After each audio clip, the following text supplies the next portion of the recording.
მე დავამთავრე უნივერსიტეტი მათემატიკის ფაკულტეტი, მათემატიკოსი ვარ სპეციალობით და მუშაობდი კიდევაც და ძალიან მიყვარდა ჩემი სპეციალობა. 9 აპრილის მერე რაღაცა ტალღა მოვიდა ეკლესიაში ახალგაზრდებით, რაღაცა ბევრი ხალხი და აი იმ ტალღაში მოვედი მეც ზუსტად. მანამდე ისე დავდიოდი ხოლმე, შევივლიდი უბრალოდ ტაძარში და მქონდა ისე რაღაცა ეხლა რომ ვიხსენებ, მქონდა მიდრეკილება აი ასეთი ცხოვრებისკენ, მაგრამ არ ვთვლიდი საჭიროდ, იმიტომ რომ ეს არ იყო რაღაცა ტრადიცია, არც ჩემს სახლში და არც საერთოდ ქვეყანაში მაშინ. და 9 აპრილის მერე რაღაცა გაჭირვება იყო ძალიან დავფიქრდით ყველა რა, საიდან მოვდივარ, სად მივდივარ და რაღაცა ამ გზამ მიმიყვანა ტაძარში, მაგრამ ეს წირვა-ლოცვის ენა არ მესმოდა.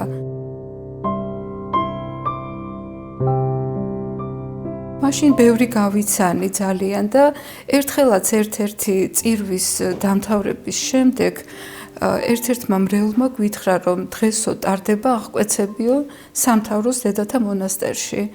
მაშინ ახალი მისულები იყვნენ, ახალგაზრდა დედები, უკვე 1 წელი იქ იყვნენ, 88 წელში მივიდნენ ისინი. ეხლა უკვე იღუმენიები არიან დედა თეოდორა, დედა მარიამი, დედა ელისაბედი ფოკაში.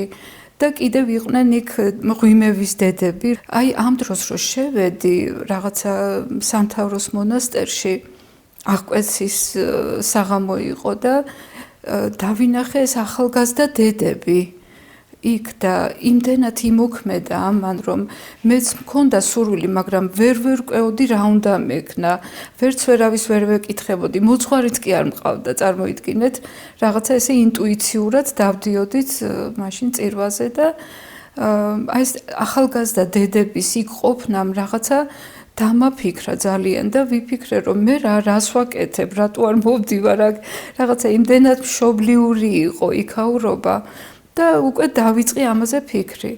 მე ძალიან მალე გამოცხადდა წმინდა ნინოს გზა, რომელიც მეორედ ტარდებოდა უკვე. პირველი გზა იყო 89 წელს 9 აპრილის მერე და ეს იყო უკვე 90 წელი და მე გავიგე ამ წმინდა ნინოს გზის შესახებ ძალიან ისე პატარა ინფორმაციით ძალიან, რომ ეს არის გზა, რომელიც ფოკიდან უნდა გამოიაროს ჯგუფმა, ჩამოვიდეს სვეტიცხოველში, სადაც წმინდა ნინომ გაიარა.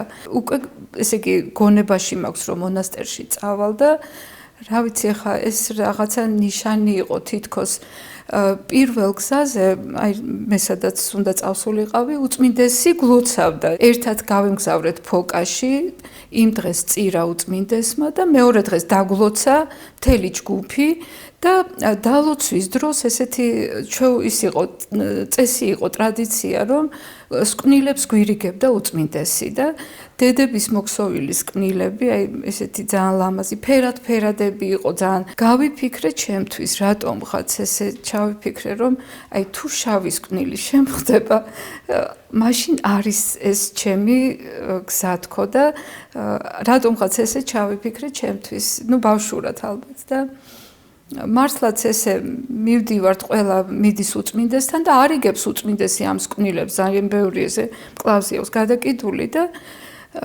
ეს შავები წერია იმაში რამოდენიმე და ამ შავებსაც ურიგებს ხოლმე და ალბათ არ შემხდება თქო, ვფიქრობ ახლა ჩემთვის რაღაცა და რომ მივედი უწმინდესთან და გადაწია და ეს შავი სკვნილი გამოიღო, საიდანღაც არ ვიცი, აღარ ჩანდა უკვე შავი სკვნილები და მომცა და რაღაცა ესე ვიფიქრე, რომ ალბათ უნდა გადავწყვიტო ჩემი ადგილი აქ იქნება თქო. მაგრამ ისედაც შინაგანაც მქონდა გადაწყვეტილი მონასტერში წასვლა, იმიტომ რომ ის ახალგაზრდები რო დავინახე, ეს იყო ძალიან დიდი სტიმული ჩემთვის, რომ მეც შემეძლება ესე იგი აქ ყოფნა, თუ ესენი აქ არიან, მეც შევძლებ თქო და 91 წელში დავრჩი მონასტერში, სამთავროს დედათა მონასტერში, მაშინ არც იყო მონასტრები, ეს ერთადერთი დედა მონასტერს ვეძახი.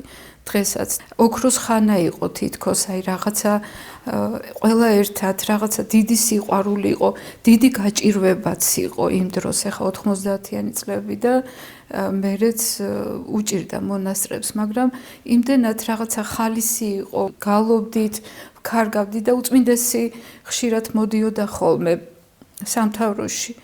და ასე ჩამოგვაჯენდა ყველას წრეში და კითხავდა ვირას ვაკეთებდით. აი სულ ესე იგი აინტერესებდა ვინ ქარგავდა, ვინ ხატავდა, ვინ წერდა, ვინ კითხულობდა.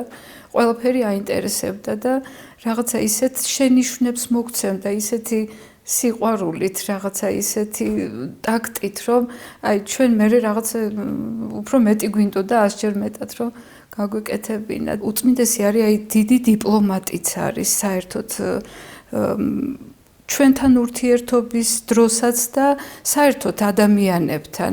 შეიძლება ვერ ხვდებოდე შენ ნაკლს და რაღაც და შეიძლება უწმინდესმა ისე მიგანიშნოს, ისე კარგად, ისე ტკბილად, რომ აი მამა არის რა, როგორც მამა გეტყოდა და როგორც მამა მიგანიშნებდა, სიყვარულით გეუბნება და აი სულ მახსენდება ახლა მისი აი ესე მამობრივი ზრუნვა და დარიგება.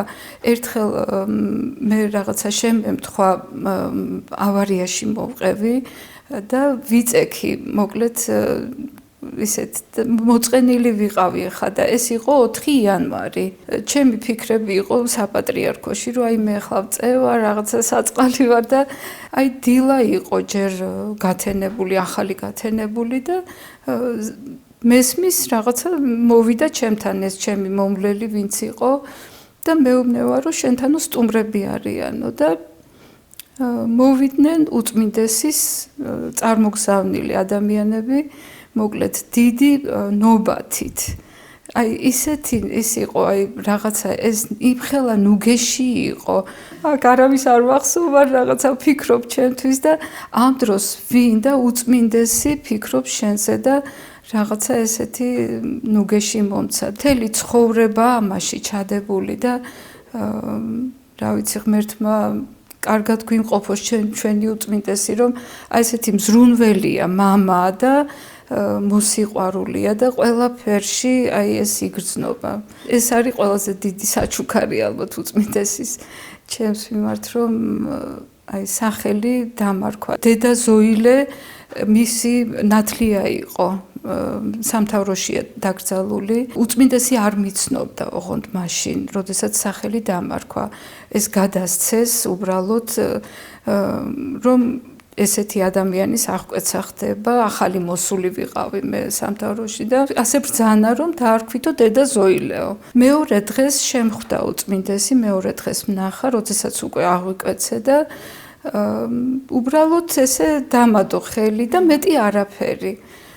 და მე ვფიქრობდი, რომ ალბათ ვერც დამიმახსოვრა თქო რაღაცა ისე მორიდებულად ვიყავი ხოლმე. და ერთხელაც საპატრიარქოში კაი ხანი გავიდა ამის მერე, აღკვეცის მერე და შევდივარ საპატრიარქოში და რაღაცა უწმინდესი ეზოში იყო, სეირნობდა. მივედი და ავიღე კურთხევა უწმინდესთან და უწმინდესმა მომართა ესე დედა ზოილე. აი და ჩემთვის ეს იყო ძალიან ის როგორ დამიმახსოვრა თქო. დედა ზოილე ლოცულობ იმ დედა ზოილესთვისო, ანუ ორი რაღაც გამჟღავნდა, ხო, ერთი რომ მე მახსოვხარ შენ და მეორე ის რომ მე მიმითითა რომ უნდა მოიხსენო ყოველთვის ის დედა ზოილე ვისი სახელით დამარქვა. ყველას რაღაცა ჩვენი უწმინდესი გვყავს საერთოდ და მე მგონია რომ ჩემთვის რაღაცა ესეთი ძალიან ყურადღებიანი და ყველასთვის ესე არის, აი ყველას რომ მკითხოთ ცალ-ცალკე ალბათ ესე გეტყვით რომ მისთვის იყო რაღაცა განსაკუთრებული და ამ დროს აი იმხელა მისი სიყვარული და მამობრივი აი ეს დამოკიდებულება რომ ყველას ყოფნის ჩვენ აი მე ჩემი უწმინდესი მყავს თქვათ ყველას აბსოლუტურად იმ დროს ვინც იქ ვიყავით ყველას აქვს გასახსენებელი ძალიან ბევრი. ალბათ იმიტომაც უფალმა გამოგვიგზავნა უწმინდესი რომ აი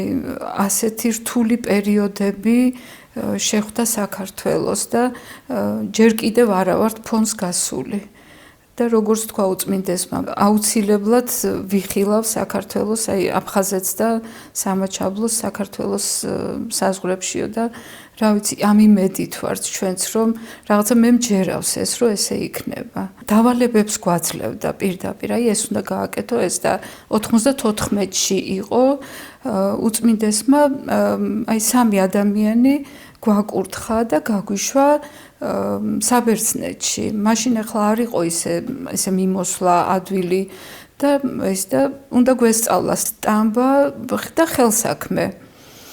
და მართლაც აი ესე თვითონვე თავისი მზრუნველობით ყველაფერი მოაგვარეს საორგანიზაციო საკითხები და ასე უშვებდა ბევრს გალობა ძალიან დიდ ყურადღებას აქცევდა და ისეთი კარგი დღეები მახსოვს უწმინდესი ხშირად მოდიოდა ხოლმე მაშინ სამთავროში და ესე დედები ხან უმღეროდით, ხან უგალობდით საერო სიმღერებსაც, აი ხალხურებს. უწმინდესმა გვანდო ეს საქმე, აი რო გენდობა ადამიანი რაღაცა ჩაგაბარებს, მე შენც უნდა ეხა მარტო სიყვარული და ის არ კმარა, ხო შენც უნდა იშრომო და ეს პასუხისგებლობა რა თქმა უნდა სულ გვაქვს ჩვენ და გრძნობთ ამ დიდ პასუხისგებლობას. ფაქტიურად აი გააცოცხლა უწმინდესმა მაშინ აი ეს მიძინებული ალბათ ოდესმაც იყო და მიძინებული ეს მონასტრების ხელსაქმე, ლოცვა, აი ეს თვითონ ურთიერთობები რაც თავარია. ძალიან გვიყვარდა ხოლმე უწმინდესთან, ესე იგი სტუმრობა. ისეთი იმით ხვდებოდა მამობრივად რა შოკოლადებს გვირიგებდა უწმინდესი და რაღაცა და ჯიბეებში ჩაიწყვეთ, ასე ჯიბეებში ჩაიწყვეთ მეუბნეოდა და ნუ რა თქმა უნდა ეს უწმინდესის ხელიდან რო იყო, თორე ისედაც ყველას რაღაცა უნაწილებდა თავის სითბოს და ეს რა ვიცი, აი ძალიან დიდი ნუგეში იყო ჩვენთვის და სიხარული. უწმინდესს ვუსურვებთ რა თქმა უნდა ყველა ჯანმრთელობას, დიდხანს სიცოცხლეს და მისი აი გულის ნატრა რაც არის, ხო ეს ყველა ვიცით, რომ აი საქართველოს დამშვიდება და საქართველოს ერთიანობა.